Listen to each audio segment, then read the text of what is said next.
हरे Krishna everyone, दंडवत प्रणाम आप सभी को। आप सभी का स्वागत है लेवल 2 में। क्लास को शुरू करने से पहले मंगलाचरण करेंगे और क्लास को स्टार्ट करते हैं। ओम अज्ञानतिमिरान्धस्य ज्ञानाञ्जनशलाकया चक्षुरुन्मीलितं येन तस्मै श्रीगुरुवे श्रीचैतन्यमनोभीष्टं स्थापितं येन भूतले स्वयं रूपा कदा मह्यं ददाति स्वपदान्तिकं वन्देऽहं श्रीगुरो श्रीयुतपदकमलं श्रीगुरुन् वैष्णवांश्च श्रीरूपं साग्रजातं सहगणरघुनाथान्वितं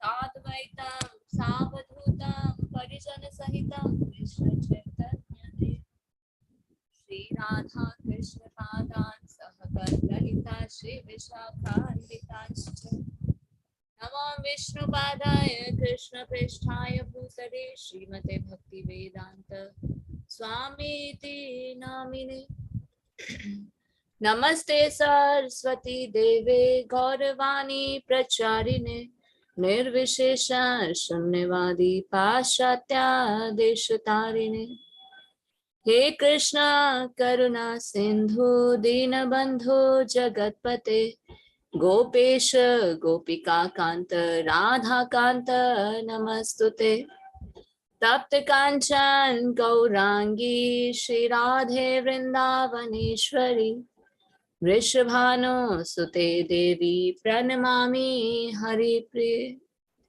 वाञ्छाकल्पतरुभ्यश्च कृपा सिन्धुभ्येव च पतितानां पावनेभ्यो वैष्णवेभ्यो नमो नमः।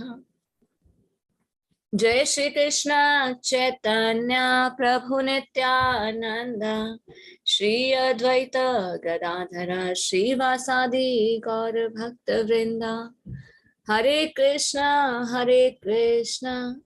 कृष्ण कृष्ण हरे हरे हरे राम राम राम हरे हरे हरे कृष्ण कृष्ण कृष्ण हरे हरे हरे राम राम राम हरे हरे हरे कृष्ण कृष्ण कृष्ण हरे हरे हरे राम राम राम हरे हरे। हरे कृष्णा। श्रील प्रभुपाद की जय। आप सभी सुंदर भक्तों की जय।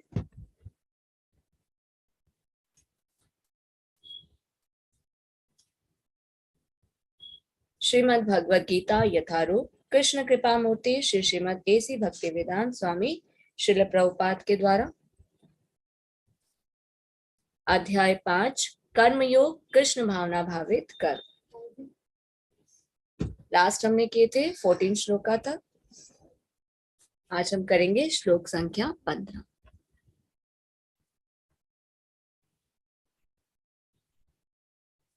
पांचवा अध्याय श्लोक 15।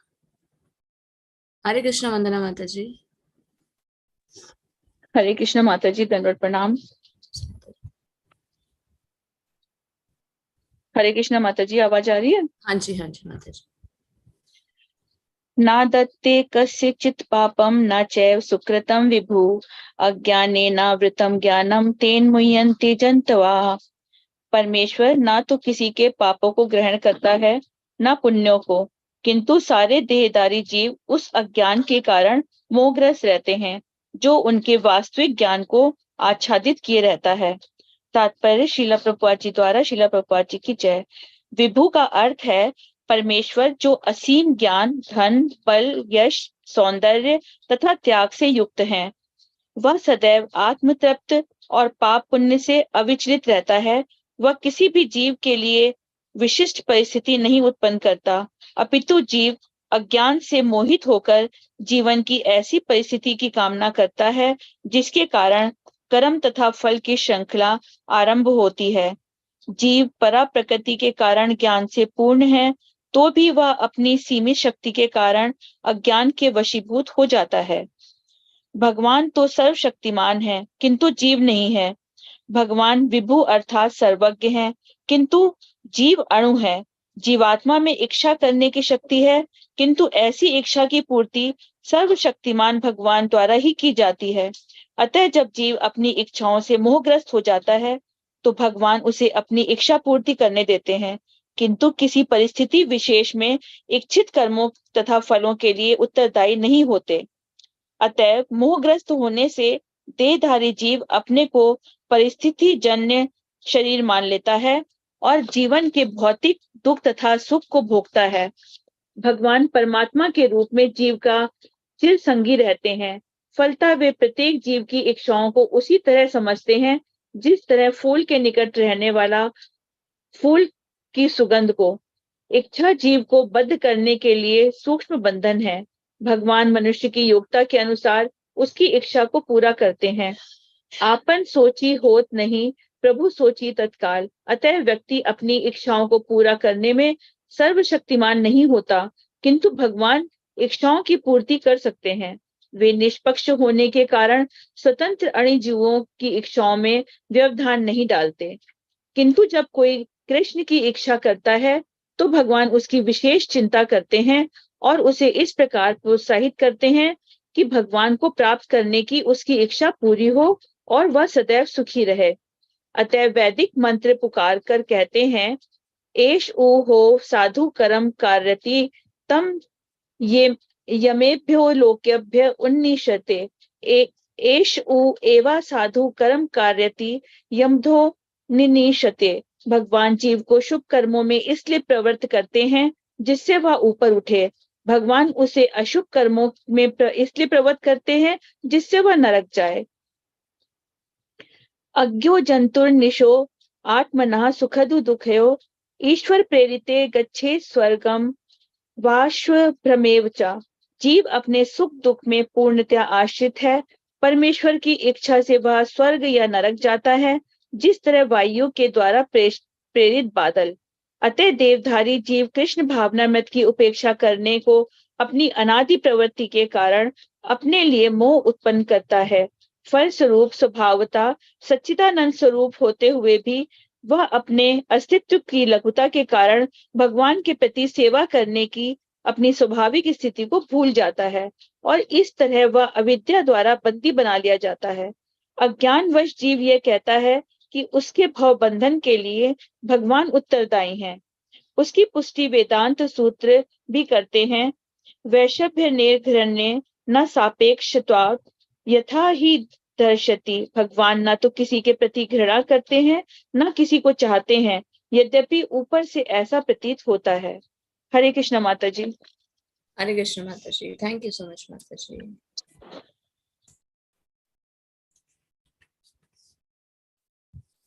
परमेश्वर ना तो किसी के पापों को ग्रहण करता है ना पुण्यों को। तो भगवान ना तो किसी के पाप ग्रहण करते हैं ना पुण्य को ग्रहण करते हैं। भगवान इंटरफेयर नहीं करते, क्योंकि जब हम इस भौतिक जगत में आते हैं भगवान से विद्रोह करके तो एक फ्रीडम हमें मिलती है। कौन सी फ्रीडम? कि हम अपनी इच्छा से भगवान को याद भी कर सकते हैं और अपनी इच्छा के से भगवान को हम भूल भी सकते हैं। जब हम भगवान को भूल जाते हैं तो वो क्या है? अज्ञानता। भगवान के साथ संबंध को हम भूल गए। इस कारण जीव जो है अज्ञान के कारण मोहग्रस्त हो जाता है, जो उनके वास्तविक ज्ञान को आच्छादित किए रहता है। वास्तविक ज्ञान क्या है? हमारा भगवान के साथ संबंध है और इस संबंध को हम भूल जाते हैं क्योंकि हम स्वामी बनने की इच्छा करते हैं, भगवान से विद्रोह करते हैं कि हमें आपके साथ नहीं रहना। भगवान ने तो हमें बहुत रोकने का प्रयास किया, नहीं बहुत दुखी हो जाओगे, वो संसार नहीं है, वो दुखालय मोह शाश्वत है। तो जीव क्या करता है? विद्रोह करता है। किस चीज के लिए विद्रोह करता है? स्वामी बनने की इच्छा के लिए, इंद्र तृप्ति की इच्छा के लिए। तो इस भौतिक जगत में आकर गिर जाता है। तो भगवान ना तो किसी के पाप को ग्रहण करते हैं ना पुण्य को। तात्पर्य में बताया जा रहा है विभु का अर्थ। भगवान को क्या कहते हैं? विभु। परमेश्वर क्या है? असीम ज्ञान, धन, बल, यश और सौंदर्य त्याग से युक्त है। क्योंकि भगवान की परिभाषा क्या है? व्यास देव जी के पिता पराशर मुनि ने भगवान की परिभाषा दी है। क्या परिभाषा है भगवान की? कौन भगवान है? जो षड ऐश्वर्यों से युक्त है। तो कौन से 6 ऐश्वर्य है भगवान में?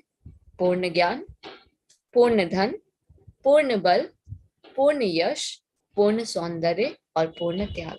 तो भगवान जब इस जरा जगत में होते हैं तो अपने षड ऐश्वर्य को भगवान प्रदर्शित करते हैं। और भगवान क्या है, आत्म तृप्त है और पाप और पुण्य से अविचलित रहते हैं। भगवान किसी के लिए कोई स्थिति उत्पन्न नहीं करते। कई बार हम क्या करते हैं ना, जीवन में कोई कष्ट आता है, अरे भगवान ने मेरे जीवन में कष्ट क्यों दिए। भगवान नहीं करते, ये हमारे ही कर्म के अनुसार हमें भोगना पड़ता है। तो भगवान कोई इंटरफेयर नहीं करते।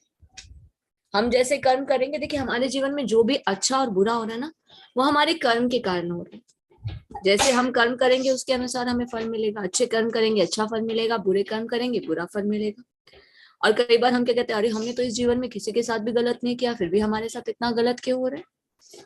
तो जरूरी नहीं कि इसी जन्म के कर्मों का फल हमें भुगतना पड़ता है, पास्ट लाइफ कर्मों का फल भी भुगतना पड़ता है। क्योंकि हमें ये जो शरीर मिला है ना, ये पास्ट लाइफ कर्म और इंद्र तृप्ति की इच्छा के अनुसार मिला। तो अगर पास्ट लाइफ के कुछ कर्म भोगने के लिए रह गए हैं तो वो भी हमें भोगने पड़ेंगे इसी जीवन में। तो हम अपने कर्म के कारण ही अपने फलों को भोगते हैं। तो उसी के कारण हमें क्या मिलता है, पाप और पुण्य मिलता है।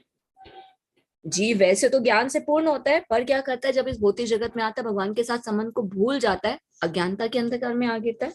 और फिर भगवान के साथ जब संबंध को भूल जाता है तो क्या करता है, इंद्रिय तृप्ति की इच्छा उसके अंदर जागृत होती है, स्वामी बनने की इच्छा उसके अंदर जागृत होती है। ये जो इच्छा है ना, यही जीव को बांधती है। हम जितना सेटिस्फाइड होने के लिए, सुखी होने की जितनी इच्छाएं करेंगे ना, इंद्रिय तृप्ति की इच्छा करेंगे अपने आप को सेटिस्फाइड करने के लिए, उतना ही हम कर्म के बंधन में और बंधते जाएंगे। और भगवान क्या करते हैं, जीव को उसकी जो भी इच्छाएं होते हैं उसे पूरा करने देते हैं। भगवान का है, देखिए हम तो भगवान का साथ छोड़कर आ जाते हैं, हमें तो आपके साथ नहीं रहना, पर भगवान हमारे बिना रह नहीं सकते। वो एक आस में रहते हैं कि कब मेरी ओर मुख करेगा, बस इसे मैं अपनी ओर खींच लूंगा, मैं इसे और इस संसार में स्ट्रगल नहीं करने दूंगा, नाना प्रकार की यूनियों में स्ट्रगल नहीं करने दूंगा। अगर एक बार ये मेरी ओर मुख कर लेगा तो भगवान कैसे जीव के साथ रहते हैं, परमात्मा के रूप में। हर एक जीव के हृदय में भगवान है, परमात्मा के रूप में। मनुष्य ही नहीं, पशु ही नहीं, जीव जंतु, अणु और परमाणु में भी भगवान स्थित है। एक मल का कीड़ा होता है ना, उसके हृदय में भी भगवान परमात्मा के रूप में। क्योंकि जो मल का कीड़ा है तो वो आत्मा ही, उसे शरीर मिला अपने कर्म के अनुसार। हम भी हैं तो आत्मा, हमें हमारे कर्म के अनुसार ही मनुष्य शरीर मिले। हम पशु पक्षी को देखते हैं तो वो भी आत्मा ही, पेड़ पौधे हैं वो भी आत्मा ही है, पर उन्हें कर्म के अनुसार उन्हें ये वस्त्र, ये शरीर प्राप्त हुए। किसी को मनुष्य का शरीर, किसी को पेड़ पौधे का शरीर, किसी को जीव जंतु का शरीर, पर भगवान परमात्मा के रूप में हर एक जीव के हृदय में विराजमान है। तो जो ये हम फ्रीडम लेके आते हैं ना, कि हम या तो भगवान को अपनी इच्छा से भूल भी सकते हैं और अपनी इच्छा से भगवान को याद भी कर सकते हैं। अगर हम भगवान को भूल जाते हैं, इंद्रिय तृप्ति की इच्छाओं में लगे रहते हैं, भगवान हमारी इच्छाओं की पूर्ति तो करते हैं, जितनी हमारी योग्यता होती है उतना ही भगवान हमें देते हैं, पर इंटरफेयर नहीं करते, देखते रहते हैं, हमारे कर्मों के साक्षी है कि हम क्या कर रहे हैं, इंटरफेरेंस नहीं करते। इंटरफेरेंस कब करते हैं भगवान, जब हम भगवान को जानने की इच्छा करते, परमात्मा की ओर मुख करते, भगवान के साथ संबंध को जोड़ना चाहते। जब हम ये इच्छा करते हैं ना, फिर भगवान जो सुप्त अवस्था में होते हैं वो जागृत अवस्था में आ जाते हैं। फिर भगवान हमारी सहायता करते, ऐसे आयोजन करते, ऐसी व्यवस्थाएं करते हैं कि हम भगवान तक पहुंच सके, भगवान को जान सके, भगवान के साथ संबंध को जोड़ सके। तो इसलिए कहते हैं हमें क्या करना चाहिए, इच्छा करनी चाहिए भगवान को जानने की। अगर हम इच्छा करेंगे, प्रयास करते रहेंगे, जैसे आप सभी हम सब कर रहे हैं, भगवान को जानने की हमने इच्छा की, अब भगवान को जानने का हम प्रयास कर रहे हैं, तो इसी तरह से अगर हम अभ्यास करते रहेंगे, इच्छा प्रयास और अभ्यास प्रैक्टिस में एक समय परफेक्ट, तो हम परफेक्ट हो जाएंगे कृष्ण के धाम, अपने एटर्नल होम वापस जाने के लिए।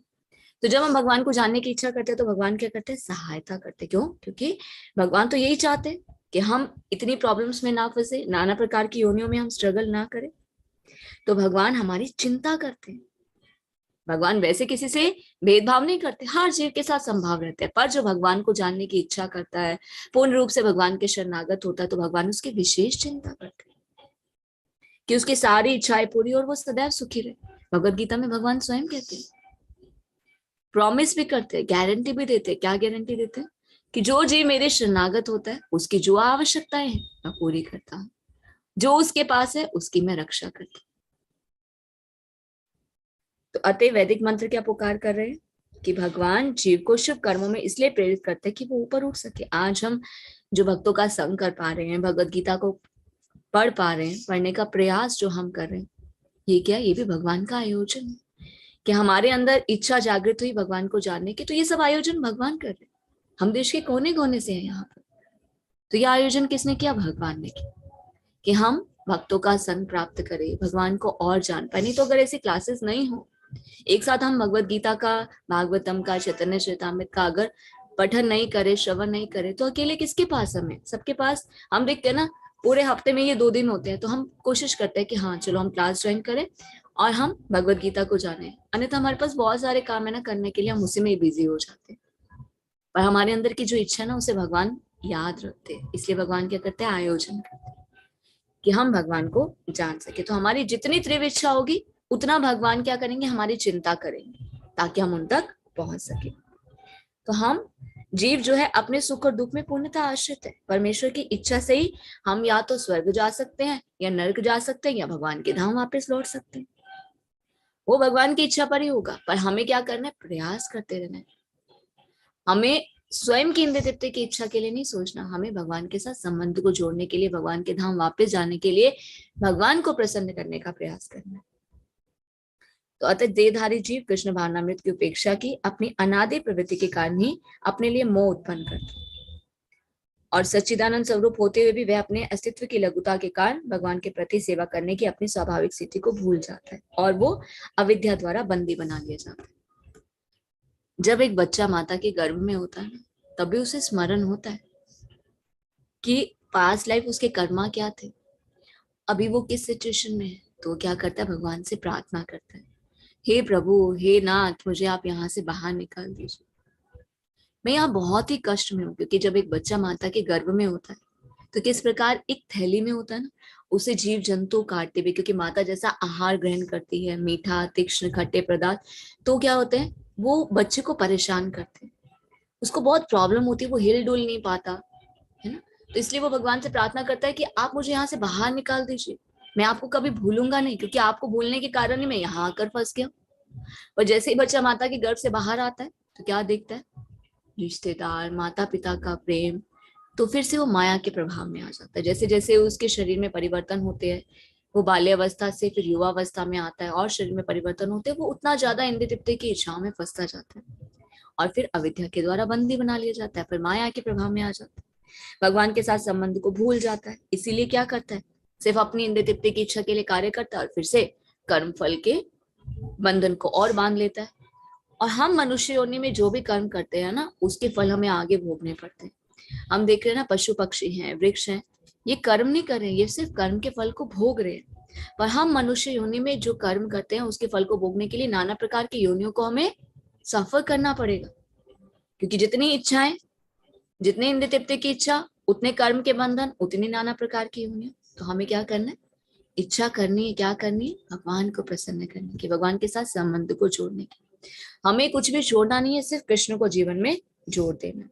तो भगवान ना तो किसी से घृणा करते हैं, ना ही किसी को चाहते हैं। ऊपर से ऐसा लगता है कि अरे भगवान किसी का फेवर कर रहे हैं या किसी के साथ अनफेयर कर रहे हैं, ऐसा कुछ नहीं।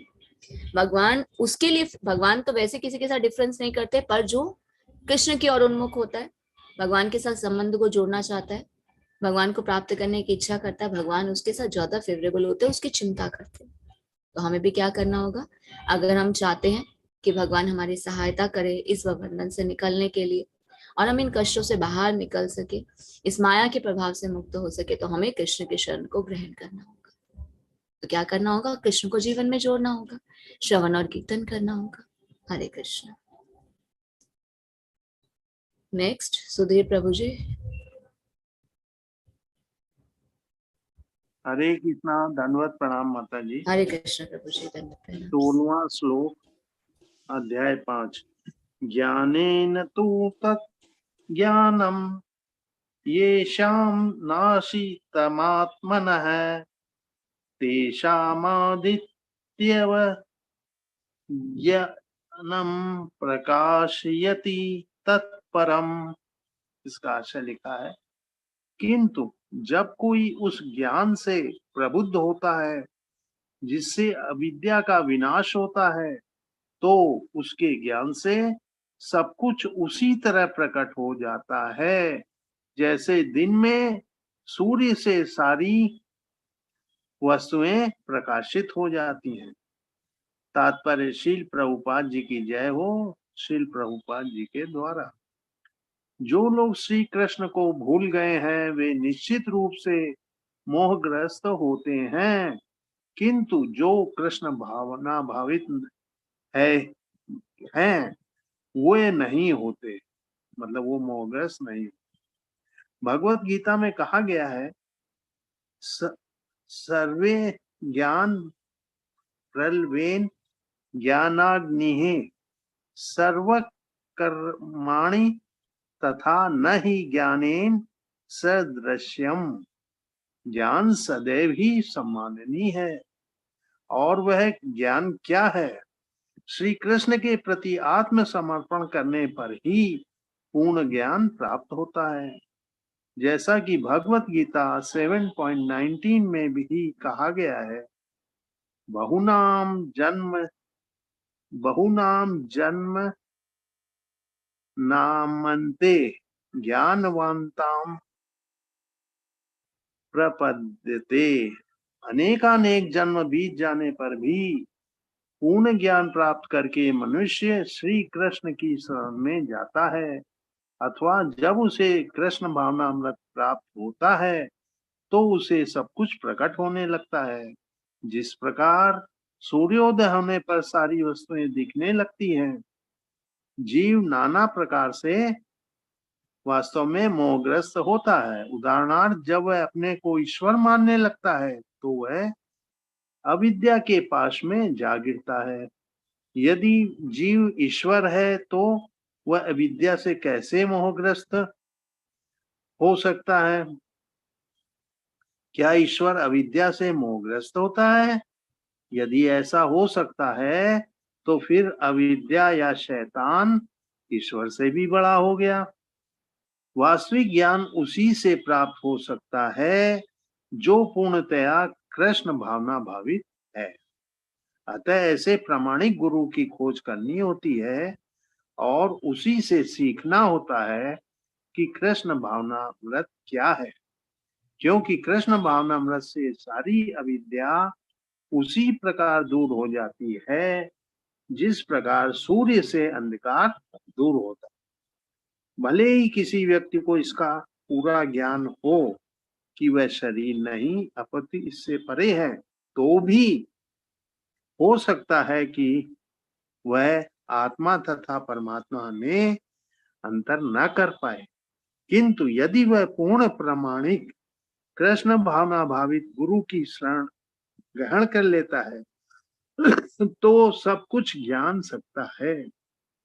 ईश्वर के प्रतिनिधि से भेंट होने पर ही ईश्वर तथा ईश्वर के साथ अपने संबंध को सही सही जाना जा सकता है। ईश्वर का प्रतिनिधि कभी भी अपने आप को ईश्वर नहीं कहता, यद्यपि उसका सम्मान ईश्वर की ही भांति किया जाता है, क्योंकि उसे ईश्वर का ज्ञान होता है। मनुष्य को ईश्वर और मनुष्य के और जीव के अंतर को समझना होता है। अतएव भगवान श्री कृष्ण ने द्वितीय अध्याय 2.12 में ये कहा है कि प्रत्येक जीव व्यष्टि है और श्री भगवान भी व्यष्टि हैं। वे सब भूतकाल में व्यष्टि थे, संप्रति भी व्यष्टि हैं और भविष्य में मुक्त होने पर भी व्यष्टि बने रहेंगे।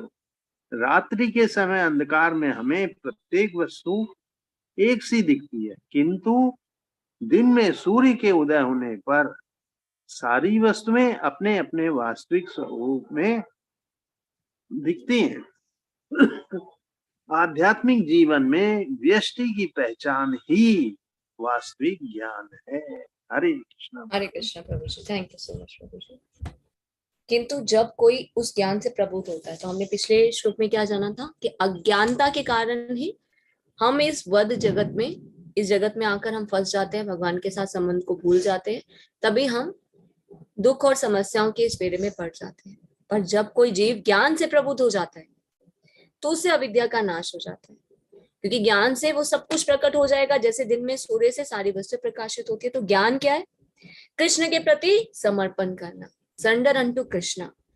जो लोग कृष्ण को भूल गए हैं वो तो मोहग्रस्त है, वो कृष्ण भावना भावित नहीं होते, उनका ज्ञान माया के द्वारा ढक दिया जाता है।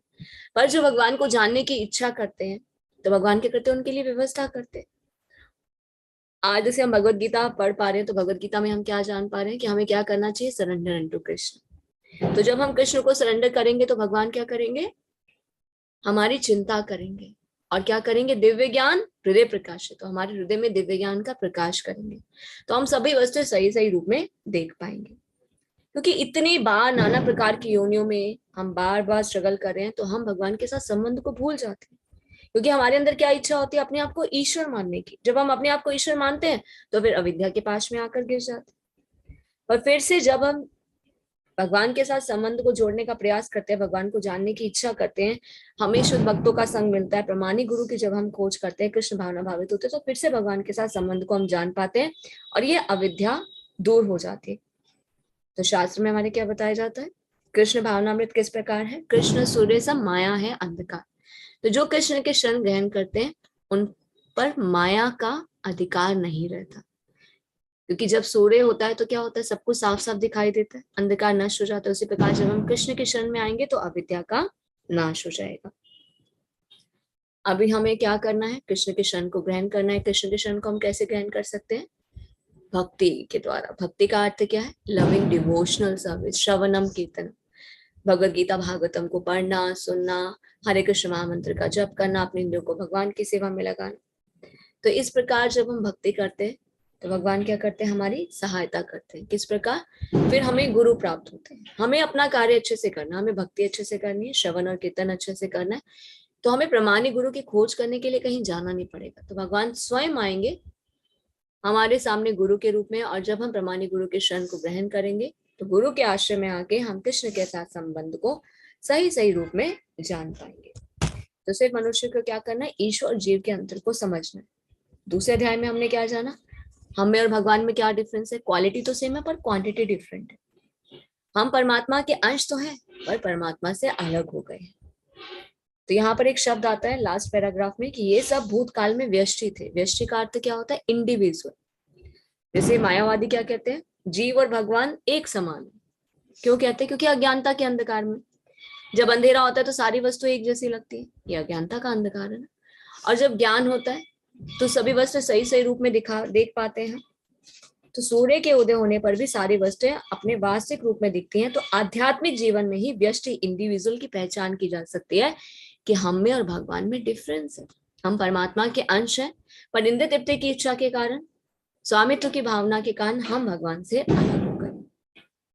तो हम भगवान के साथ संबंध को कैसे जोड़ सकते हैं? भगवान के शरणागत होकर भक्ति के द्वारा। हरे कृष्ण। नेक्स्ट।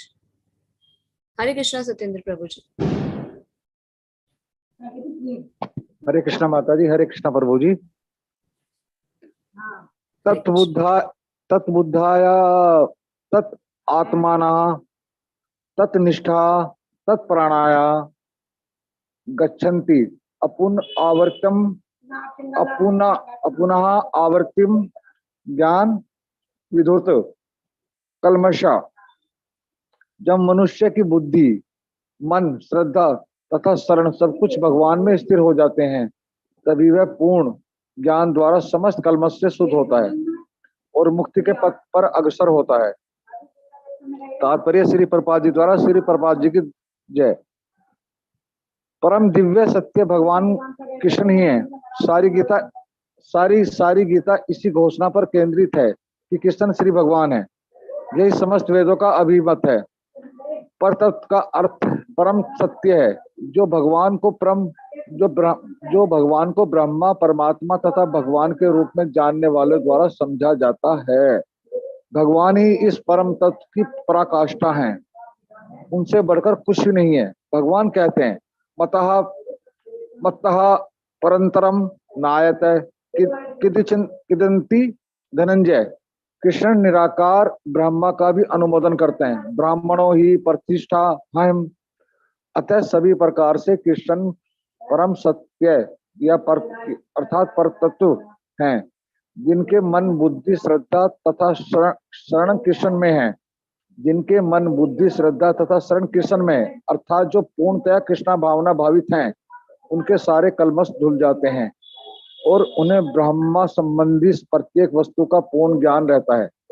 कृष्णा भावना भावित व्यक्ति यह भली भांति समझ सकता है कि कृष्ण में द्वैत है। द्वैत यानी कि एक साथ एकता तथा विभिन्नता। द्वैत, कृष्ण में द्वैत है, एक साथ एकता तथा विभिन्नता। और ऐसे दिव्य ज्ञान से युक्त होकर वह मुक्ति पथ पर सुस्थिर प्रगति कर सकता है। हरे कृष्णा माता जी। हरे कृष्ण प्रभु जी, एक और पढ़ दीजिए। विद्या विनय संपन्ने ब्राह्मणे गविहस्तिनी सुरिनी च एवं श्रपाके च पंडितः श्रम दर्शनः विनम्र साधु पुरुष अपने वास्तविक ज्ञान के कारण, विनम्र साधु पुरुष अपने ज्ञान के कारण एक विद्वान तथा विनीत ब्राह्मण गाय, हाथी, कुत्ता तथा चंडाल को समान दृष्टि यानी कि संभाव से देखते हैं।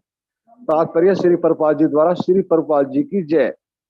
कृष्णा भावना भावित व्यक्ति योनि या जाति के भेद को नहीं मानता। सामाजिक दृष्टि से ब्राह्मण तथा चंडाल भिन्न भिन्न हो सकते हैं, अथवा योनि के अनुसार कुत्ता, गाय तथा हाथी भिन्न हो सकते हैं, किंतु विद्वान योगी की दृष्टि में ये शरीरगत भेद अर्थहीन होते हैं। इसका कारण परमेश्वर से उसका संबंध है और परमेश्वर परमात्मा के रूप में हर एक के हृदय में स्थित है और परमेश्वर परमात्मा के रूप में हर एक के हृदय में स्थित है। परम सत्य का ऐसा ज्ञान वास्तविक यानी कि यथार्थ ज्ञान है, वास्तविक ज्ञान है। जहां तक विभिन्न जातियों तथा विभिन्न योनियों के में शरीर का संबंध है, भगवान सबों पर समान रूप से दयालु हैं, क्योंकि वे प्रत्येक जीव को अपना मित्र मानते हैं।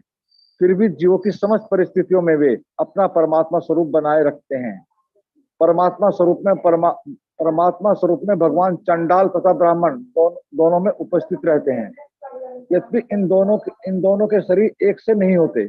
शरीर तो प्रकृति के गुणों के द्वारा उत्पन्न हुए हैं, किंतु शरीर के भीतर आत्मा तथा परमात्मा समान आध्यात्मिक गुण वाले हैं। आत्मा और परमात्मा समान आध्यात्मिक गुण वाले हैं, परंतु आत्मा तथा परमात्मा की यह समानता उसे मात्रात्मक दृष्टि से समान नहीं बनाती, क्योंकि व्यष्टि आत्मा किसी विशेष शरीर में उपस्थित होता है, किंतु परमात्मा प्रत्येक शरीर में है। कृष्णा भावना भावित व्यक्ति को इसका पूर्ण ज्ञान होता है, इसलिए वह सचमुच ही विद्वान तथा समदर्शी होता है। आत्मा तथा परमात्मा के लक्षण समान हैं, क्योंकि दोनों चेतन, शाश्वत तथा आनंदमय हैं, किंतु अंतर इतना ही है कि आत्मा शरीर की सीमा के भीतर सचेतन रहता है, जबकि परमात्मा सभी शरीरों में सचेतन रहता है। परमात्मा बिना किसी भेदभाव के सभी शरीरों में विद्वान है। हरे कृष्णा माता जी। हरे कृष्ण प्रभु जी, थैंक यू सो मच प्रभु जी। जब मनुष्य की बुद्धि, मन, श्रद्धा, शरण सब कुछ भगवान में स्थिर हो जाता है, तो वो पूर्ण ज्ञान से युक्त हो जाता है और सभी कलमश से शुद्ध हो जाता है और मुक्ति के पथ पर अग्रसर होता है। इसीलिए कहते हैं कि हमें भक्ति करते रहना चाहिए, क्योंकि भक्ति में शक्ति है। भक्ति करने से क्या होता है, हमें शुद्धता मिलती है, हमारी शुद्धता और प्यूरिफिकेशन होता है। तो ये भक्ति एक प्रोसेस है और भक्ति देवी भी है, उनकी कृपा होती है तो हमें ज्ञान भी मिलता है। तात्पर्य में बताया जा रहा है परम दिव्य सत्य भगवान कृष्ण है। सारी गीता इसी घोषणा पर केंद्रित है, कृष्णस्तु भगवान स्वयं। ये वेदों का भी मत है। और परम तत्व का अर्थ क्या है, परम सत्य, जो भगवान को ब्रह्म परमात्मा भगवान के रूप में जानने वाला समझता है। तो भगवान क्या है, इसी पर तत्व की प्रकाश है। तो पहले भी जैसे हम जान चुके, भगवान को जानने की 3 अवस्थाएं हैं, ब्रह्म, परमात्मा और भगवान। जिसे जितना ज्ञान होता है वो उतना ही जान पाता है। जिसे कम ज्ञान है वो क्या कहते हैं, भगवान एक ब्रह्म के रूप में, ब्रह्म ज्योति के रूप में। जिसे और ज्यादा भगवान के बारे में ज्ञान होता है तो वो क्या जान पाता है कि भगवान परमात्मा के रूप में। जिसे और भगवान के बारे में ज्ञान प्राप्त होता है, जो भगवान के शरण ग्रहण करते हैं, वो क्या जान पाता है भक्ति के द्वारा कि भगवान ही कौन है? भगवान ही कृष्ण है, वही परम तत्व है। कृष्णस्तु भगवान स्वयं, उनसे बढ़कर कुछ भी नहीं। तो कृष्ण निराकार ब्रह्म का भी अनुमोदन करते हैं। कृष्ण सबके हृदय में परमात्मा के रूप में भी है और वही कृष्ण भगवान है। तो ये ज्ञान की अवस्था है, जिसे जितना ज्ञान है वो उतना ही जान पाता है। तो पूर्ण ज्ञान क्या है? कृष्णस्तु भगवान स्वयं। यही हमारे शास्त्र बताते हैं, यही वेद बताते हैं, उपनिषद बताते हैं, और यही भगवत गीता की घोषणा है। और जो मन बुद्धि और श्रद्धा से भगवान के शरण में जाता है, पूर्णतः कृष्ण भावना भावित हो जाता है, उसके सारे कलमश दूर हो जाते हैं, क्योंकि उसे पूर्ण ज्ञान प्राप्त होता है। उसे पता चलता है कि मुझ में और भगवान में क्या डिफरेंस है। क्या डिफरेंस है हमें और भगवान में? क्वालिटी तो सेम है पर क्वांटिटी डिफरेंट है। हम परमात्मा के अंश है पर भगवान से अलग हो गए। जब हम इस ज्ञान से युक्त हो जाते हैं तो मुक्ति के पथ पर आगे बढ़ते, प्रगति करते। नेक्स्ट बताया जा रहा है, विनम्र साधु पुरुष अपने वास्तविक ज्ञान के कारण एक विद्वान और विनीत ब्राह्मण, गाय, हाथी, कुत्ता, चंडाल को समान दृष्टि से देखता है। क्यों देख पाता है? क्योंकि उसे ज्ञान है कि ये सबके ये तो शरीर है। कुत्ता कोई एक अलग नहीं है, कुत्ता भी एक आत्मा है, गाय भी एक आत्मा है, पेड़ पौधे भी एक आत्मा है, मच्छर भी एक आत्मा है, पर उसे उसे कर्म के अनुसार ये शरीर मिला। तो सबको समान दृष्टि से देखता है कि ये सब कौन है? ये सब आत्माएं हैं। वो योनि और जाति में भेद नहीं करता। हम कहते हैं ना, अरे ब्राह्मण और चंडाल, तो हमें क्या जानना चाहिए? कोई जाति भेद नहीं है, ये कर्म के अनुसार उसे ये शरीर प्राप्त हुआ है। तो कोई ब्राह्मण है, कोई चंडाल है, कोई अच्छे घर में है, कोई निर्धन है, किसी के शरीर में कुरूपता है, कोई बहुत ही सुंदरता, ये सब पास्ट लाइफ कर्मास के अनुसार होता है। तो विद्वान योगी जो है वो भेद नहीं करता शरीर में, तो क्योंकि ये जानता है कि सब कौन है? परमात्मा के अंश है, आत्मा है, उन्होंने कर्म के अनुसार ये शरीर प्राप्त हुआ है। तो इसका कारण परमेश्वर से उनका संबंध है। परमेश्वर परमात्मा के रूप में हर एक जीव के हृदय में विराजमान। भगवत गीता में भगवान कहते हैं ना, सर्वस्य चाहम हृदय सन्निविष्टो, कि मैं हर एक जीव के हृदय में परमात्मा के रूप में विराजमान। जो इस ज्ञान को प्राप्त करता है वो ज्ञान क्या है? वही वास्तविक ज्ञान है।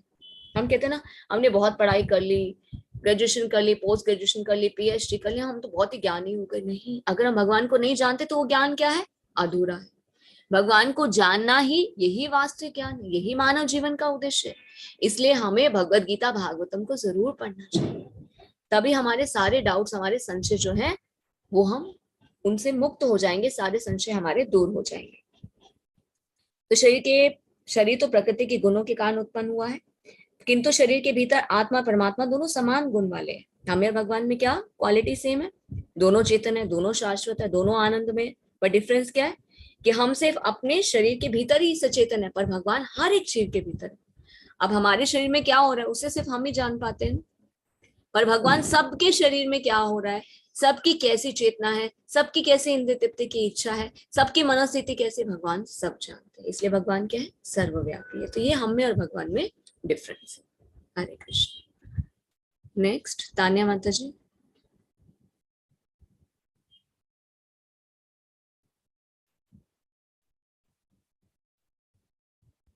हरे कृष्णा। इहैवं परिवृतं सर्वं येषां संदेशुत्तमा मनः निर्दोषं हि समं ब्रह्म तस्मात् ब्रह्माणि स्थिताम्। माता जी स्लाइड चेंज कर दीजिए। हरे कृष्ण। जिनके मन एकत्व तथा समता में स्थित हैं, उन्होंने जन्म तथा मृत्यु के बंधनों को पहले ही जीत लिया है। वे ब्रह्म के समान निर्दोष हैं और सदा ब्रह्म में ही स्थित रहते हैं। तात्पर्य श्रील प्रभुपाद जी द्वारा, प्रभुपाद जी की जय। जैसा कि ऊपर कहा गया है कि मानसिक समता आत्म साक्षात्कार का लक्षण है। जिन्होंने ऐसी अवस्था प्राप्त कर ली है, उन्हें भौतिक बंधनों पर, विशेष तथा जन्म तथा मृत्यु पर विजय प्राप्त किए हुए मानना चाहिए। जब तक मनुष्य शरीर को आत्म स्वरूप मानता है, वह बद्ध जीव माना जाता है, किंतु जो ही वह आत्म साक्षात्कार द्वारा समचित्तता की अवस्था को प्राप्त कर लेता है, वह बुद्ध जीवन से मुक्त हो जाता है। दूसरे शब्दों में, उसे इस भौतिक जगत में जन्म नहीं लेना पड़ता, अपितु अपनी मृत्यु के बाद वह आध्यात्मिक लोक को जाता है। भगवान निर्दोष हैं क्योंकि वे आसक्ति अथवा घृणा से रहित हैं। इसी प्रकार सब जब जीव आसक्ति अथवा घृणा से रहित होता है, तो वह भी निर्दोष बन जाता है और वैकुंठ जाने का अधिकारी हो जाता है। ऐसे व्यक्तियों को पहले से ही मुक्त मानना चाहिए। उनके लक्षण आगे बतलाए गए हैं। माता जी पढ़ना है? हाँ जी माता जी, एक और पढ़ दीजिए। नाशिष्यते प्रियं साक्षात् न उद्दिदेत प्रावच अप्रियं स्थिते बुद्धिमा असमोह ब्रह्मवित् ब्रह्माणि स्थितम्। जो ना तो प्रिय वस्तु को पाकर हर्षित होता है और ना अप्रिय को पाकर विचलित होता है, जो स्थिर बुद्धि है, जो मोह रहित है और भागवत विद्या को जानने वाला है, वह पहले से ही ब्रह्म में स्थित रहता है। तात्पर्य श्रीला प्रभुपाद जी द्वारा प्रभुपाद जी है। यहाँ पर स्वरूप प्रसिद्ध व्यक्ति के लक्षण दिए गए हैं। पहला लक्षण यह है कि इसमें शरीर और आत्म तत्व के तात्म्य का भ्रम नहीं रहता। वह यह भलीभांति जानता है कि मैं यह शरीर नहीं हूँ, अपितु भगवान का एक अंश हूँ। अतः कुछ प्राप्त होने पर ना तो उसे प्रसन्नता होती है और ना शरीर की कुछ हानि होने पर शोक होता है।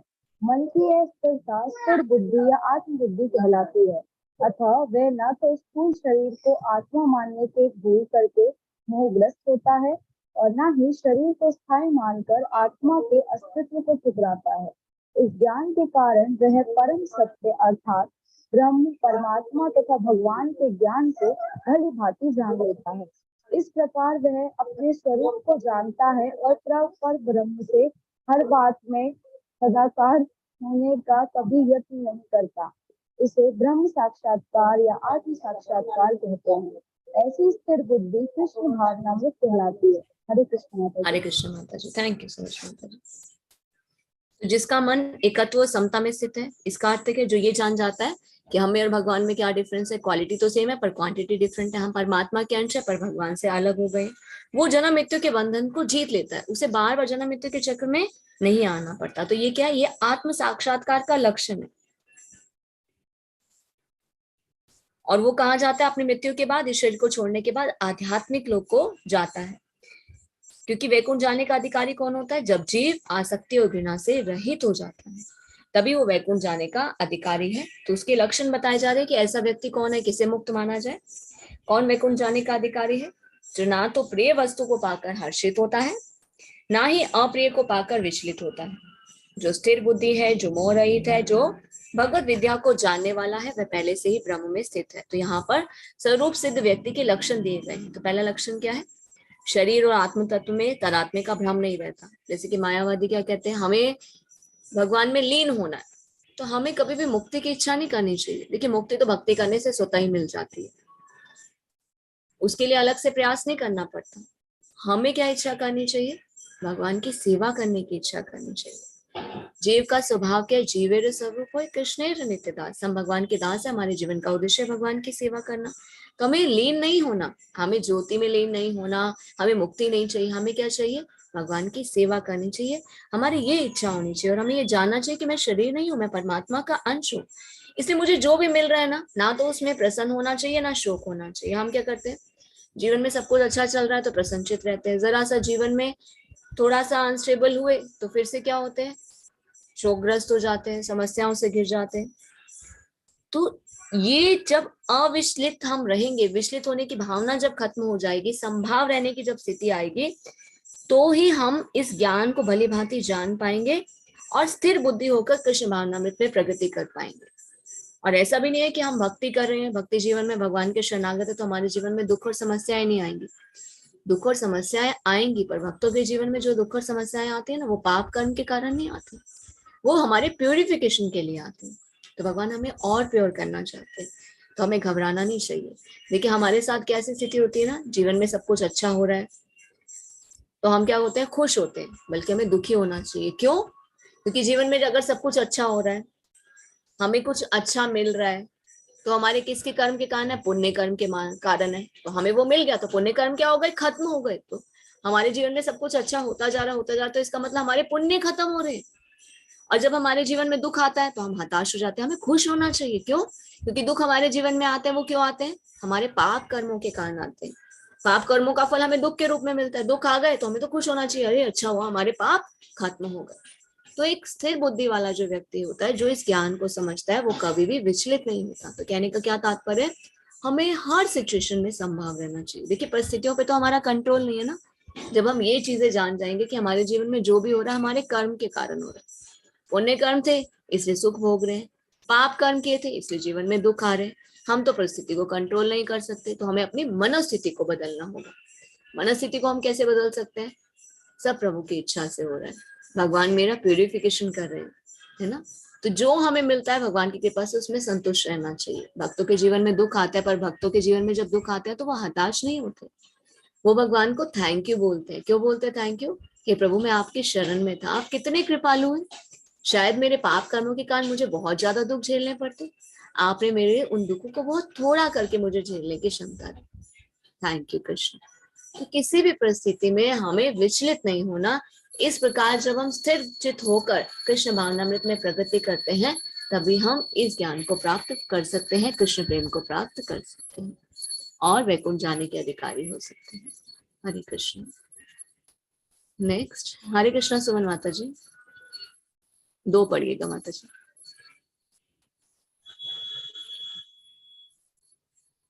हरे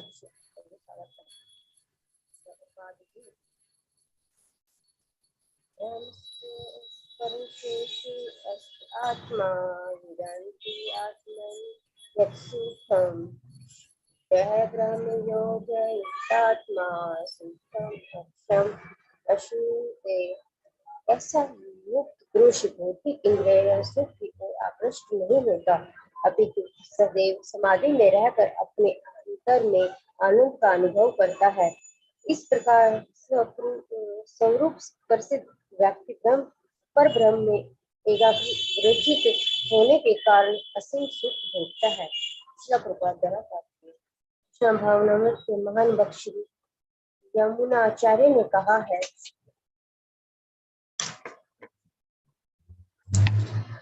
यद्वती मम चेत कृष्ण पाद अरविंदे नव नव रस सदान युक्तम रत्नुमासित तद्वदीपति नारी संगमे सर्वमाने भक्ति मुख विकार शोषस्तु निष्ठीवनम च।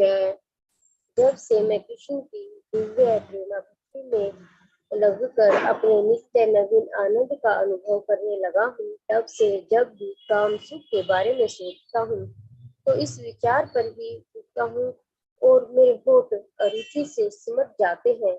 ब्रह्म योगी अथवा कृष्ण भावना भावित व्यक्ति भगवान को प्रेम मुक्ति में इतना अधिक लीन रहता है कि इंद्रिय सुख में उसकी तनिक भी रुचि नहीं रह जाती।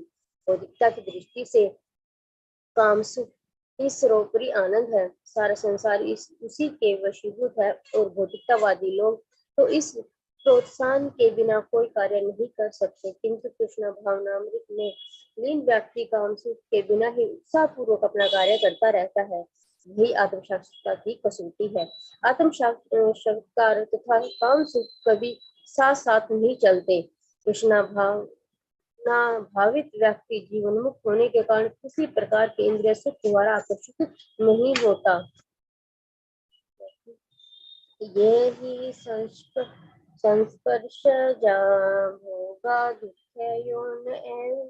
योन एवते आदि अंतवंत कौन्ते न तेषु रमते बुध।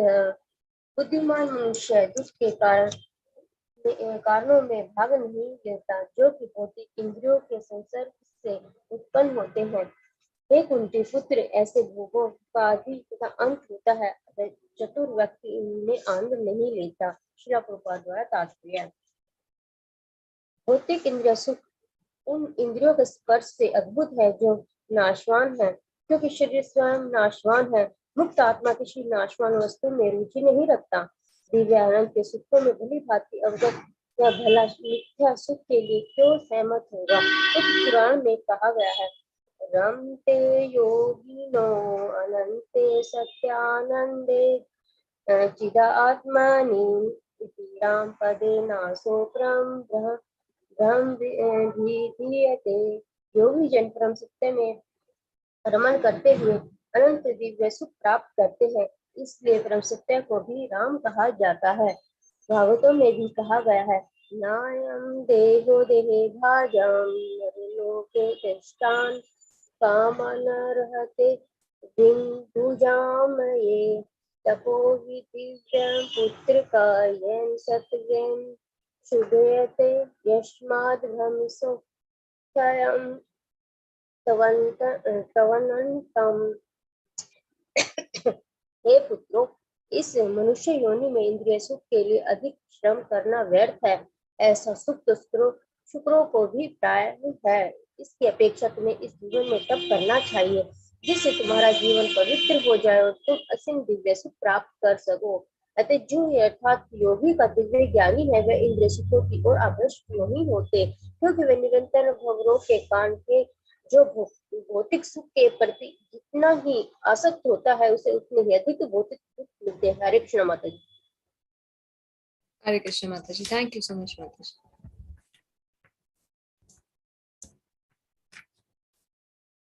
तो ऐसा मुक्त पुरुष भौतिक इंद्रिय सुख की ओर आकृष्ट नहीं होता। कौन? जो कृष्ण भावना अमृत में स्थित है। वो समाधि में रहकर अपने अंतर में आनंद का अनुभव करता है और इस प्रकार स्वरूप सिद्ध व्यक्ति परम ब्रह्म में एकाग्रचित होने के कारण असीम सुख को भोगता है।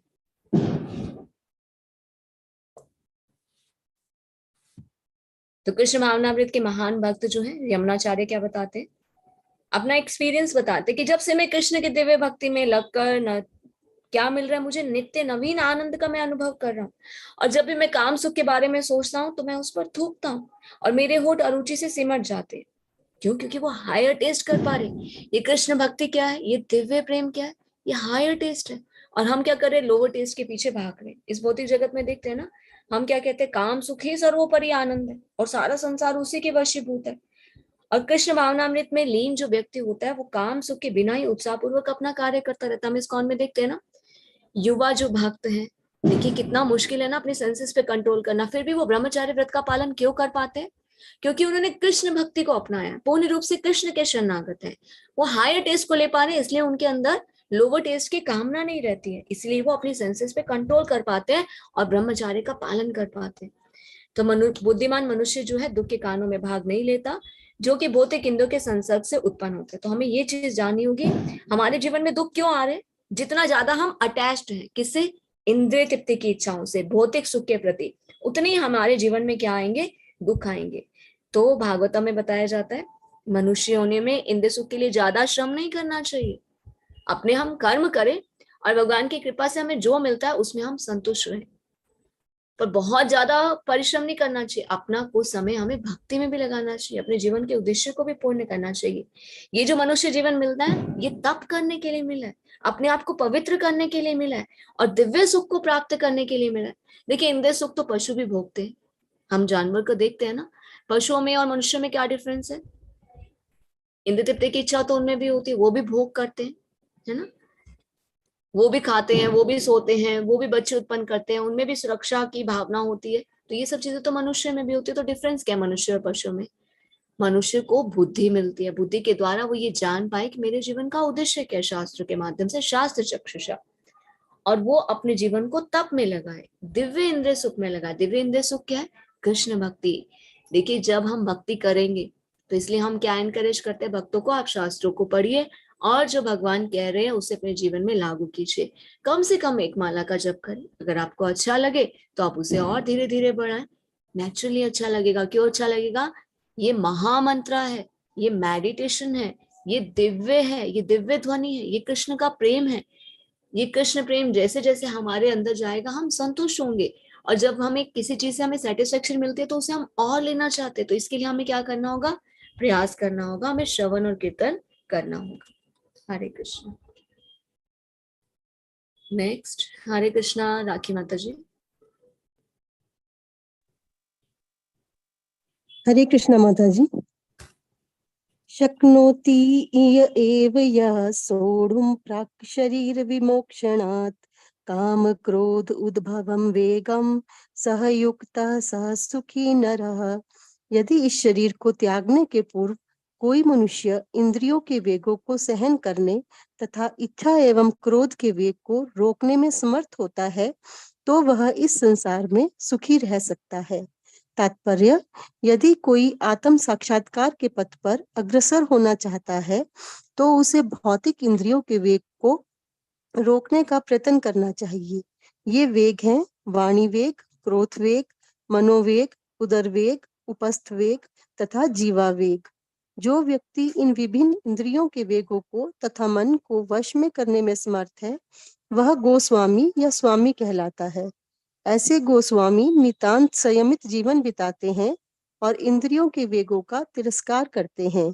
भौतिक इच्छाएं पूर्ण न होने पर क्रोध उत्पन्न होता है और इस प्रकार मन, नेत्र तथा वक्ष स्थल उत्तेजित होते हैं। अतः इस शरीर का परित्याग करने के पूर्व मनुष्य को इन्हें वश में करने का अभ्यास करना चाहिए। जो ऐसा कर सकता है वह स्वरूप सिद्ध माना जाता है और आत्म साक्षात्कार की अवस्था में वह सुखी रहता है। योगी का कर्तव्य है कि वह इच्छा तथा क्रोध को वश में करने का भरसक प्रयत्न करे। एक और पढ़ दो माता जी। हाँ जी माता जी। यह अंतः सुख अंतः आराम तथा अंतः ज्योति एव यः सह योगी ब्रह्म निर्वाणम ब्रह्मभूत अधिगच्छति। जो अंतःकरण में सुख का अनुभव करता है, जो कर्मठ है और अंतःकरण में ही रमण करता है तथा जिसका लक्ष्य अंतर्मुखी होता है वह सचमुच पूर्ण योगी है। वह पर ब्रह्म में मुक्ति पाता है और अंततो गत्वा ब्रह्म को प्राप्त होता है। तात्पर्य, जब तक मनुष्य अपने अंतःकरण में सुख का अनुभव नहीं करता तब तक भला बाह्य सुख को प्राप्त कराने वाली बाह्य क्रियाओं से वह कैसे छूट सकता है। मुक्त पुरुष वास्तविक अनुभव द्वारा सुख भोगता है। अतः वह किसी भी स्थान में मौन भाव से बैठकर अंतःकरण में जीवन के कार्यकलापों का आनंद लेता है। ऐसा मुक्त पुरुष कभी बाह्य भौतिक सुख की कामना नहीं करता। यह अवस्था ब्रह्मभूत कहलाती है, जिसे प्राप्त करने पर भगवत धाम जाना निश्चित है। हरे कृष्ण माता जी। हरे कृष्ण माता जी। थैंक यू सो मच माता जी। तो हमें क्या करना चाहिए? इस शरीर को त्यागने से पूर्व अपनी इंद्रियों पे कंट्रोल करना होगा। इच्छा और क्रोध के वेग को रोकने में तभी हम समर्थ हो पाएंगे और इस संसार में हम सुखी रह सकते हैं। पर कई बार कैसे लगता है अरे ये सब चीजें कहने में तो आसान है, पर हम कैसे कंट्रोल करें, नहीं कर पा रहे। क्रोध तो बहुत जल्दी आ जाता है, भक्ति जीवन में है तब भी क्रोध आ जाता है। तो भगवान क्या कहते हैं? अभ्यास योगेन, practice makes a man perfect. Bhakti Devi इतनी शक्तिशाली है, भक्ति में इतनी शक्ति है कि हम अपने अंदर को दुर्गुणों को अगर प्रयास से नहीं कर पा रहे, पर भक्ति से प्यूरिफिकेशन हो सकता है। इसलिए हमें क्या करना चाहिए? भक्ति जीवन में लगे रहना चाहिए। अगर हम अपनी इंद्रिय तृप्ति पे कंट्रोल नहीं कर पा रहे, अपनी इच्छाओं पे कंट्रोल नहीं कर पा रहे, तो भक्ति को और ज्यादा बढ़ाएं और अच्छे से भक्ति करें तो भगवान की कृपा होगी, भक्ति देवी की कृपा होगी, तो हम इन इंद्रिय तृप्तियों पर कंट्रोल कर पाएंगे। तो यदि कोई आत्म साक्षात्कार के पथ पर अग्रसर होना चाहता है तो उसे भौतिक इंद्रियों के वेग को कंट्रोल करने का प्रयत्न करना चाहिए। हमारे शास्त्रों में क्या बताया जाता है? 6 वेग है। कौन से हैं? वाणी वेग, क्रोध वेग, मनोवेग, उदर वेग, उपस्थ वेग और जीवा वेग, जिनका संक्षिप्त वर्णन जो है आगे जब हम भक्ति शास्त्री का कोर्स करते हैं तो उसमें हम इनका वर्णन करते हैं। पर ये बताया जाता है, इसका एक एसेंस हम आपको बताते हैं कि ये जो 6 वेग है इनको कंट्रोल करना चाहिए। पर इन 6 वेगों में से जो एक वेग है वो क्या है? जिह्वा वेग। तो जीवा वेग को जो कंट्रोल कर लेता है ना, उसे बाकी वेगों को कंट्रोल करना इजी हो जाता है।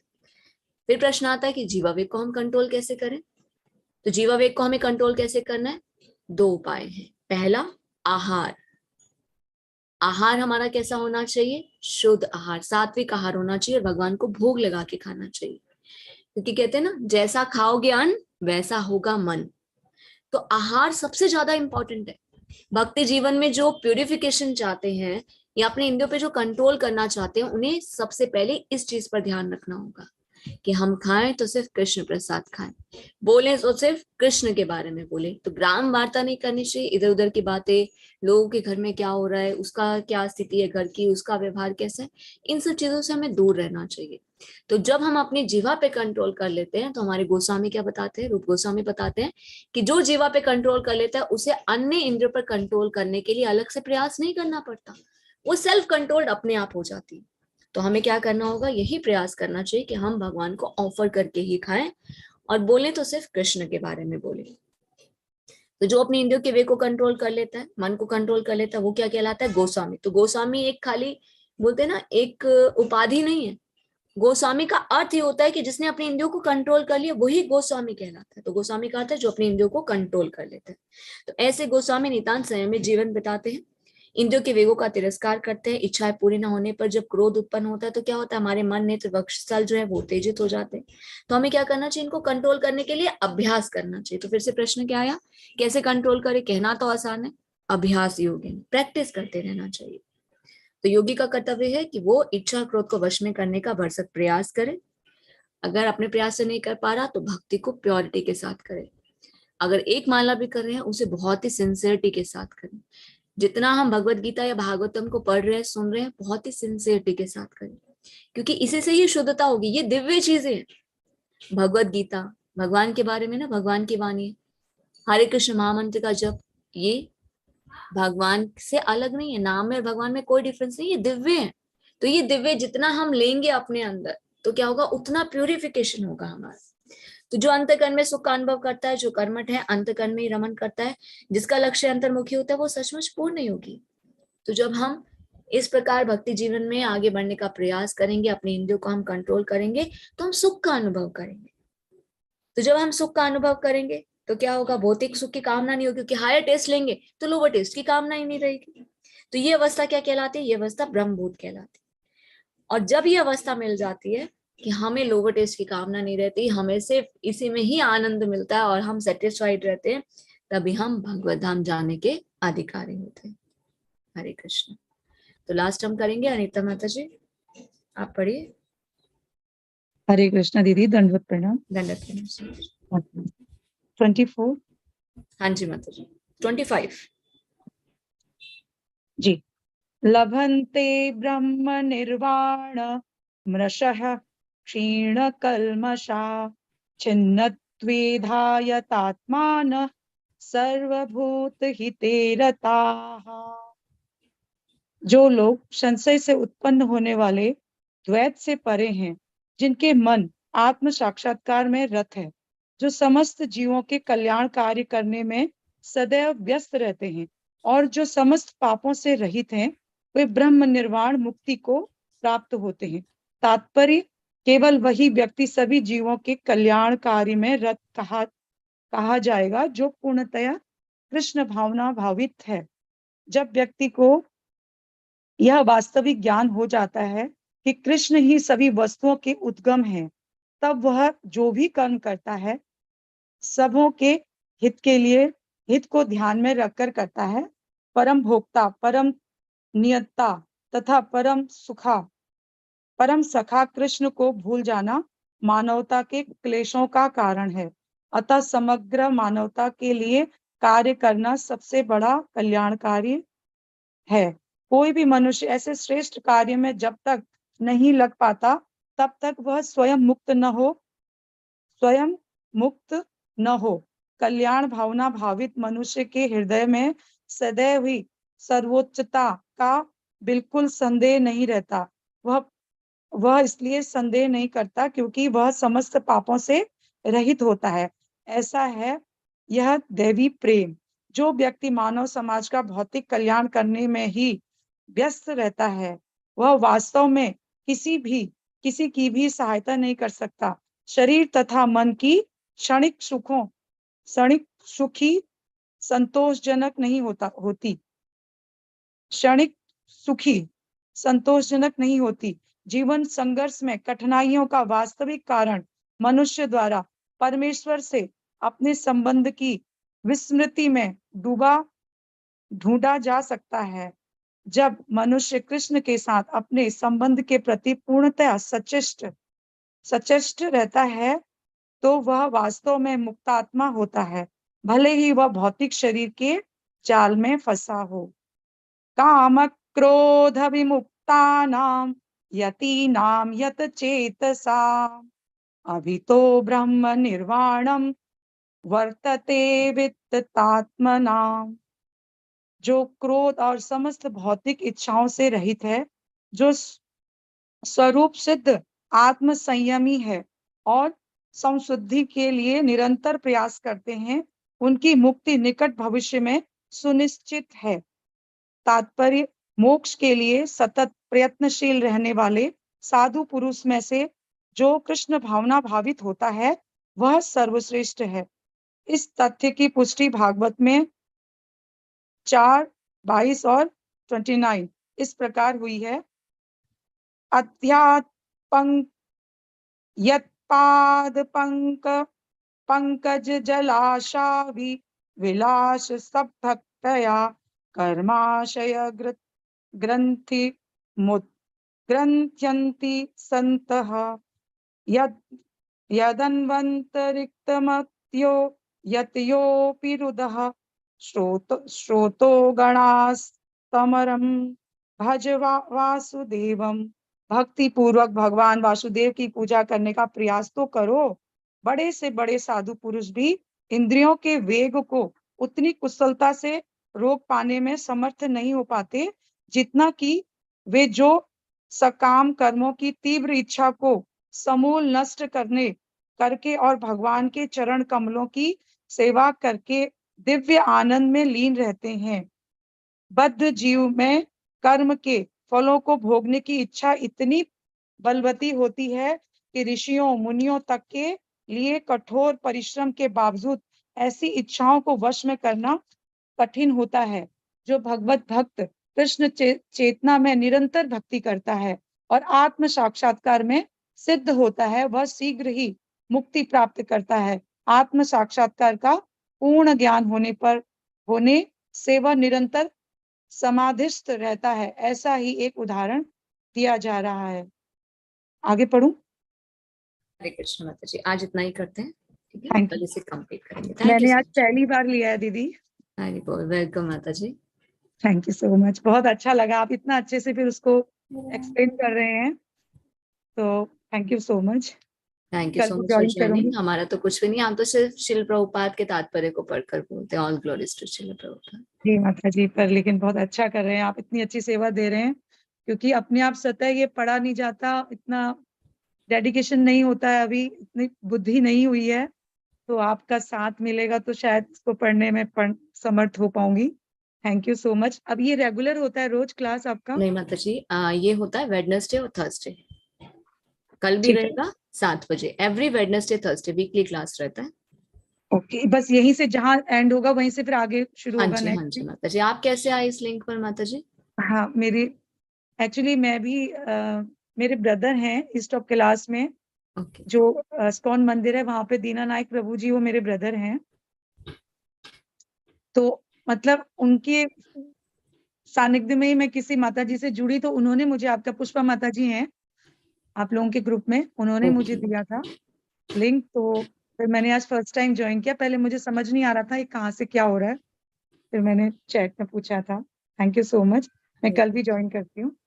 हरे thank you so Krishna much माता माता जी, जी। दंडवत प्रणाम। दंडवत प्रणाम माता जी। आपको ना हम अपना नंबर दे देते हैं, तो आप हमें एक बार व्हाट्सएप कर दीजिएगा, तो आपको हम प्लेलिस्ट दे देंगे। तो पहले की क्लासेस भी अगर आप सुनना चाहते हैं तो वो आप कवर कर लीजिएगा, ठीक है ना? और कोई भी डाउट हो तो फिर आप पूछ सकते हैं क्लास में या पर्सनली भी, और जी आगे मैम। फिर रेगुलर आप कंटिन्यू करें। अच्छा, तो इस ग्रुप में मैंने आज शायद किसी लिंक से किया था, तो मैं आपको नंबर, आप चैट बॉक्स में मेरा नंबर नोट कर लीजिए या तो। माता जी मैं आपको नंबर देती हूँ, आप सेव कर लीजिए, ठीक है? हाँ, आप मुझे अपना नंबर दे दीजिए प्लीज। आप चैट बॉक्स में देखिए। Okay, thank you so much. Hare Krishna.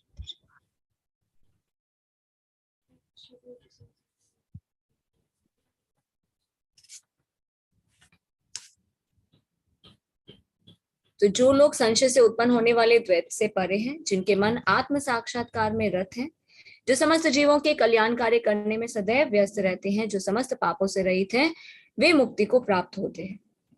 भगवत धाम जाने के अधिकारी कौन है? यहाँ हम लक्षण पढ़ रहे हैं ना, किसके लक्षण पढ़ रहे हैं? स्वरूप सिद्ध व्यक्ति के लक्षण पढ़ रहे हैं, कि जो सुख दुख में संभाव रहता है, भक्ति में लगा रहता है, अपनी इंद्रियों को कंट्रोल करता है, जो डाउट्स, जो ये जान पाता है हम में और भगवान में क्या डिफरेंस है, और हमेशा कल्याण कार्य में लगा रहता है, वही मुक्ति को प्राप्त करता है। कौन कल्याण कार्य में लगेगा? जो पूर्णतः कृष्ण भावना भावित होगा, जिसे सभी वस्तुओं का सही सही ज्ञान होगा।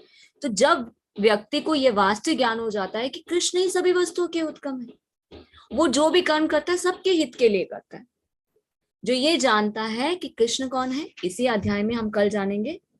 भोक्ताराम यज्ञ तपसाम सर्वलोक महेश्वरम सुहृदम सर्वभूतानां ज्ञात्वा माम शांति मृच्छति। जो ये जानता है, 5.29 श्लोका में बताया जा रहा है कि जो मुझे समस्त यज्ञ और तपस्याओं का परम भोक्ता, समस्त लोकों और देवताओं का परमेश्वर, समस्त जीवों का उपकारी और हितैषी जानकर मेरे भावनामृत से पूर्ण पुरुष भौतिक सुखों से शांति लाभ प्राप्त करते हैं, उसे ही सेटिस्फेक्शन मिलेगा ना। जो ये जानेगा कृष्ण ही सभी वस्तुओं के मूल कारण है, वही हमारे बेस्ट फ्रेंड है, वही हमारे हितैषी है। तो ऐसा व्यक्ति क्या करेगा? भौतिक कल्याण करेगा। और यही चैतन्य महाप्रभु की वाणी है, उनकी इंस्ट्रक्शन है कि हमें क्या करना है? पहले अपना कल्याण करना है। किस प्रकार? शास्त्र चक्षुषा, शास्त्रों को पढ़कर अपनी रियल आइडेंटिटी को जानना है। हमें जानना है कि हमारा भगवान से क्या संबंध है। हमें ये जानना है कि इस जगत में सभी जीव जो हैं भगवान के साथ संबंध को भूलकर आकर इस बद्ध जगत में दुखों को झेल रहे हैं, उन्हें भी यहाँ से बाहर निकालना है और कृष्ण के प्रेम को प्राप्त करना है। तो पहले अपना उपकार करना है, शास्त्रों को पढ़ना है, और फिर दूसरों को भी बताना है, दूसरों का भी परोपकार करना है। तो ऐसा व्यक्ति जो कृष्ण भावना भावित होता है वही भौतिक कल्याण में व्यस्त रहता है, वही वास्तव में किसी की सहायता करता है। तो जीवन के संघर्ष में कठिनाइयों का वास्तविक कारण क्या है? हमारे जीवन में जो कष्ट आ रहे हैं उनका मूल कारण क्या है? कि हम भगवान के साथ संबंध को भूल गए हैं। तो हम कैसे सुखी हो सकते हैं? जब हम भगवान के साथ संबंध को फिर से जोड़ लें। भगवान के साथ संबंध को हम फिर से कैसे जोड़ सकते हैं? भगवान के शरणागत होकर, भक्ति करके, लविंग डिवोशनल सर्विस, श्रवणम कीर्तन के द्वारा। इस नेक्स्ट श्लोका में बताया जा रहा है,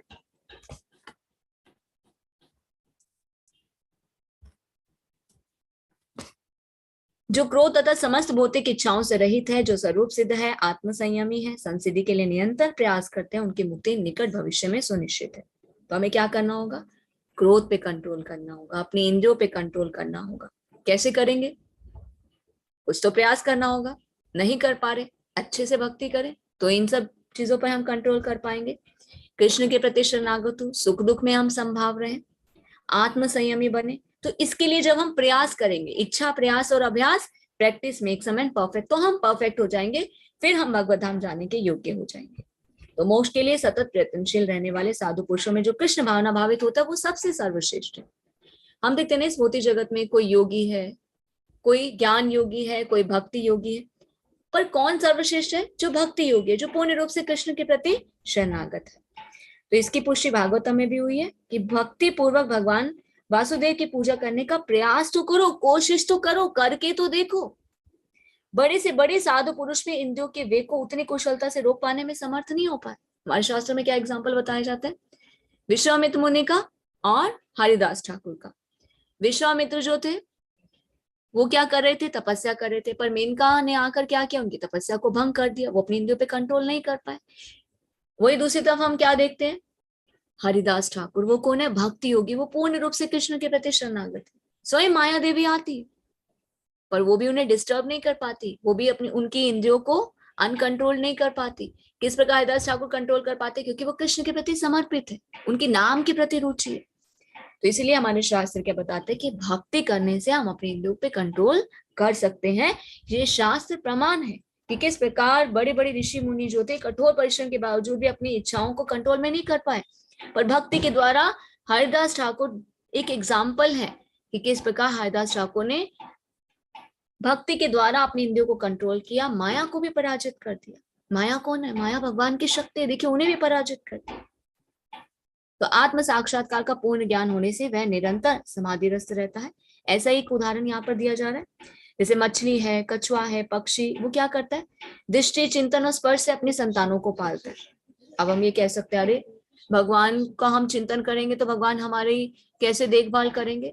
जब मछली कर सकती है, कछुआ कर सकता है, पक्षी कर सकता है, तो कृष्ण क्यों नहीं कर सकते? वो तो पूरे जगत के स्वामी है। मछली अपने बच्चों को खाली देख कर बड़ा करती है, कछुआ खाली चिंतन करके बच्चों को पालता है। क्योंकि कछुआ क्या करता है? एक जगह में अपने अंडे दे देता है, खुद कहाँ रहता है? जल में रहता है, अंडों का चिंतन करता रहता है। उसी प्रकार हम भगवान से दूर तो हैं, भगवत भक्त जो है भगवत धाम से दूर रहकर भी भगवान का चिंतन करके भगवत धाम पहुंच सकता है, और उसे भौतिक कलेश नहीं सताएंगे, क्योंकि भगवान उसकी रिस्पॉन्सिबिलिटी ले लेंगे। ये जीवन अवस्था जो है ब्रह्म निर्वाण अर्थात भगवान में निरंतर लीन रहने के कारण भौतिक कष्टों का अभाव कहलाती है। तो देखिए भगवान हमसे दूर भी हैं और हमारे पास भी। कहें अगर हम दूर हैं तो भगवान कहाँ है? भगवत धाम है। पास कहाँ है? अरे भगवान तो हमारे हृदय में है। पर हमें ज्ञान नहीं है ना कि भगवान हमारे हृदय में पर सुप्त अवस्था में, उन्हें हमें जागृत अवस्था में लाना होगा। किसी सोए हुए को हम कैसे जगा सकते हैं? जब बार बार हम उसे पुकारते। उसी प्रकार से भगवान को हम जागृत अवस्था में कैसे लाएंगे? जब उन्हें बार बार हम करुण पुकार करेंगे, जब हम श्रवण करेंगे, कीर्तन करेंगे, हरे कृष्ण महामंत्र का जप करेंगे, अपने इंद्रियों को भगवान की सेवा में लगाएंगे, तो भगवान जागृत अवस्था में आ जाएंगे और हमारी सहायता करेंगे, हमारा मार्गदर्शन करेंगे ताकि हम उन तक पहुंच सके। हरे कृष्णा। श्रील प्रभुपाद की जय। आप सभी सुंदर भक्तों की जय। तो इस अध्याय को हम कल कंप्लीट करेंगे और नेक्स्ट चैप्टर को हम स्टार्ट